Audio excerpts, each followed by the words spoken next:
Coin Buyer Philippines. May isang araw sa maliit na pook ng kagubatan, may isang masugid na mangangaso na nagngangalang Mateo. Sa bawat araw, pamapante siya sa kagubatan upang manggaso at mag-ipon ng pagkain para sa kanyang pamilya. Ngunit isang araw, natagpuan niya sa gitna ng kagubatan ng isang lalaking tila hindi sanay sa kalikasan. Ang lalaking ito ay si Diego, isang mayaman at makapangyarihang negosyante na nawawala. May dalang mga alahas at pera si Diego, ngunit hindi ito makakain o makatulong sa kanyang kalagayan sa ilalim ng matinding init ng araw.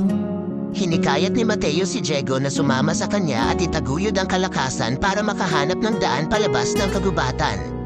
Habang naglalakad sila, napagtanto ni Diego ang kahalagahan ng tunay na yaman, hindi lamang pera at kalakasan, kundi ang pagkakaroon ng kaalaman at kakayahan na mabuhay sa likas na yaman. Nakauwi si Diego ng ligtas dahil kay Mateo, ngunit pagbalik sa kanyang dating buhay, nagkaroon siya ng bagong pananaw sa pera at yaman. Hindi na niya ito inilaan sa walang katapusang kayamanan, kundi ginamit niya ang kanyang yaman para makatulong sa mga nangangailangan, tulad ni Mateo. Sa huli, ang kwento ay nagpapakita kung paano ang pera ay maaaring magkaroon ng tunay na halaga kapag ito ay ginamit para sa kabutihan at hindi lamang pansariling interes.